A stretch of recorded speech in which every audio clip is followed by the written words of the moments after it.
What is it like to live in a school bus as a woman, solo at 19? Let me tell you all about it.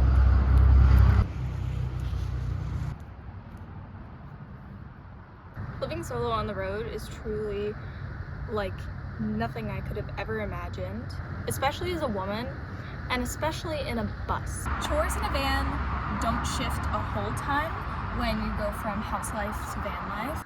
As for finding water, the ways that I've been able to fill up water is at friends' houses, making friends in a community if I'm staying there long term. Campgrounds or day use areas typically have potable water, and I have a hose that I can just hop on there and fill up my water, which is that's the most ideal way to do it. Or I do seasonal work and then I'll fill up at my job because most of the time the hose already there. Showers is a big thing that a lot of people worry about when they start thinking about van life. It is truly not that complicated. First off, you got your friends' houses, families' houses, people that you visit, but then there's also friends that you often make on the road because people are intrigued by you. You do live an alternative lifestyle, and typically what the first thing they say is, "Oh my gosh, you're doing this? That's so amazing. If you ever need a shower, here's my number." And it happens more times than you think, truly. This nifty tool is going to be your best friend if you're wanting to do a shower and you're in the middle of nowhere, or if you just need a good rinse off. I've used it to just like kind of rinse off my feet when my feet were muddy from hiking. What you're going to do is you're going to pop this guy in that body of water, and then this guy on and off. You're going to shower and kind of get your thing done. And that works out, honestly, very well. Considering that it has this little on-off feature, you actually save a whole lot of water. I've had great success with it. Definitely makes the RV life a little bit easier. I definitely use this as like my backup shower option. I typically go for like gyms or friends' houses, or dip in the lake or a river.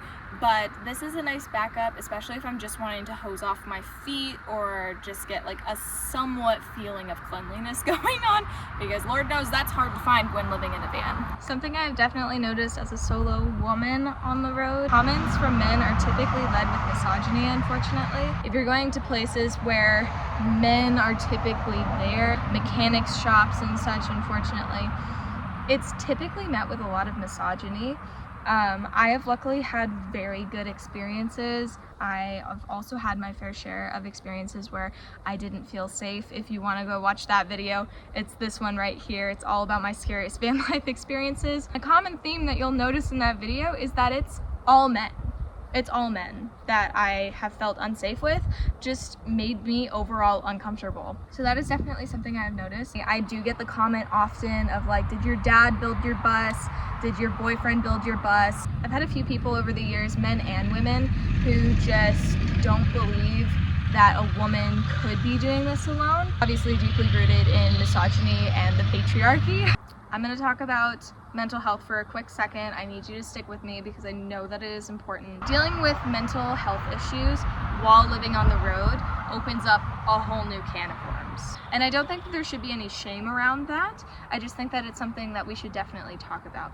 With van life, your fight or flight response is continuously on. With other people, when they have a house or an apartment or simply a stationary place that they can go back to, it is often that they go about their day in fight or flight, but then when they go home, it's like they're going back to their safe space.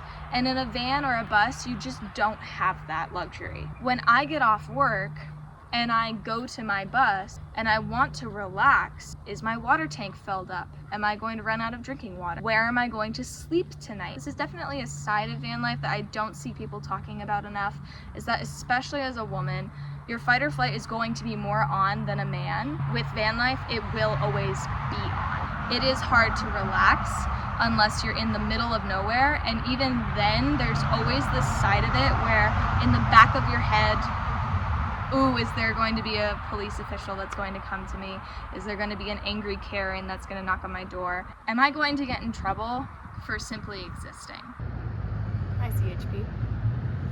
On that note, CHP, police, any kind of law enforcement, you do deal with them pretty regularly. I feel like van life is a lot easier, significantly, when you're passing through and you're not staying in a place for a long time. The minute that you start staying in a place, a town, a city, whatever it may be, but especially small towns, you get noticed very often. This is still a very alternative lifestyle, although it may seem like there is this giant community of van lifers. It's really not. This is still a very niche way of living. A lot of people still don't really understand it, and the people that really just don't understand it sometimes are law enforcement. So I personally have had to deal with my fair share of experiences. I've had to deal with some very odd experiences while living in this bus, but it happens. So something to consider. If you don't feel comfortable dealing with police, you're gonna. Something I would like to bring up in this video is the talk of safety while living in a van, especially as a woman. I'm gonna be the first one to say that I'm not going to disclose the ways that I personally protect myself on the road. This is just gonna be information for you. These are gonna be ideas of ways that you could protect yourself. These are not the ways that I do. When we bring up safety, especially when it comes to van life, the first thing that people love to talk about is firearms. While this can be a great resource for those that feel comfortable with it, I will be the first to say that if you don't feel comfortable using firearms, don't use them. Still a valid way to protect yourself and feel safe if that's what you're comfortable with. Another great way to protect yourself is pepper spray, mace, bear mace, any of the above, any kind of like pepper spray. I will say that your biggest form of safety is going to be being smart. And what I mean by that is where you park your car, where you park your rig. It is so important. Oftentimes we kind of put ourselves unknowingly in those situations when we could have kind of stepped back and taken a deep breath and showed a little bit more critical thinking. No shame at all whatsoever on this end.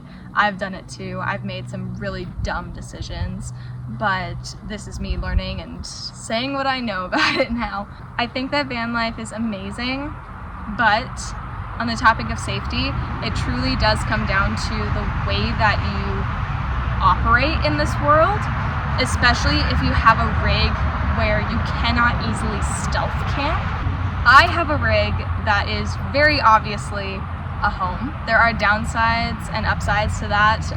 The upside is that a lot of people instantly recognize me as a van lifer, so I'm able to make community pretty effectively. The other side of it is that I can't really do any city camping. Someone that's just doing car camping or someone that is in a fancy van, they're more likely to be able to do stealth related camping. Meanwhile, I have to be a little bit more strategic about where I park.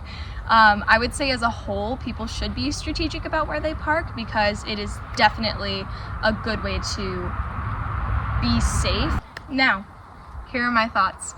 Van life versus bus life. If you live in a van, you're going to have better stealth camping, depending on your rig, of course. Very much more expensive than buses are. Less work. You don't have to gut these vans most of the time.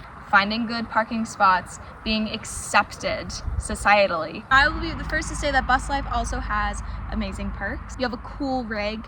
Your rig is like unique and like fully you. Buses are also very wide vehicles, so it can feel a little bit more homey. I feel like you're able to make friends so much easier because it's kind of hard to hide that you're living in a school bus. Significantly more affordable than vans as a whole. Here's the gist about finding campsites. So much easier than you think. Even now, if you don't have a van, go on your roads and look at places where you could park safely. I personally love to camp on National Forest land. You can stay on Forest Service land for up to 14 consecutive days. There is a lot of talk about Walmart parking lots, and while I have had success at Walmart parking lots, you do need to pay attention to your city ordinances. Personally, I try not to camp at campgrounds, mainly because schoolies are just most of the time not super accepted in those environments. Do get expensive. Most campgrounds are for like $20 or more per night, depending on where you go. I know that the East Coast tends to be a lot more expensive than the West, but overall, it all does add up, and I really want to be financially conscious, so you will not catch me at campgrounds unless I absolutely need to or want to. I will camp at my friends' houses sometimes. Just recently, back in April, I lived in someone's garden for a little bit, and in exchange tended to his garden and kind of did some landscaping, and that was the way that we had a little bit of reciprocity. You do have to ask people and kind of get over yourself a little bit. I know it seems kind of weird to ask, like, hey, can I live on your land? But people do really want to help and are so genuine and kind, like 90% of the time. If push comes to shove and I am just passing through, you can also find me on like little wide pull-offs off to the side of the highway, or I'll go onto a back road and then try and find a spot there. I really try not to camp in cities because it does get exponentially harder. People are more likely to call the cops on you or just get a nasty Karen knocking on your door. So I really try to just kind of be out in the boonies, out in the forest. I'm also happier out in nature. I also use platforms like iOverlander and Seeker that work really, really well. iOverlander is personally my favorite if I'm wanting to search up a certain spot.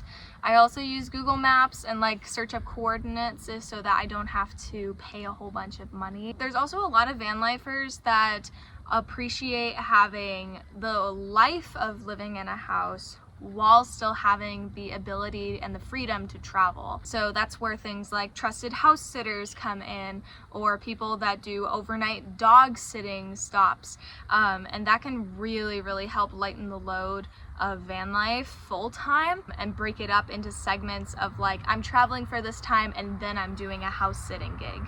Trusted House Sitters is the one that I've used. I haven't done a house sitting thing this year, but I'm hoping to do that this coming winter and in 2027. Van life friends that have great success with it and feel like they can still have a home base that they can kind of go back to for, you know, however long they're house sitting for.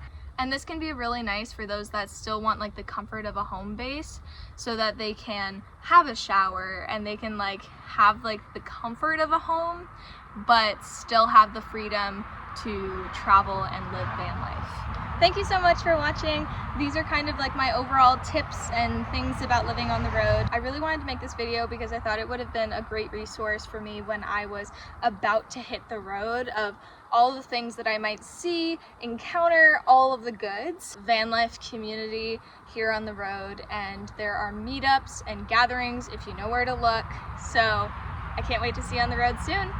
Have the best day. Bye!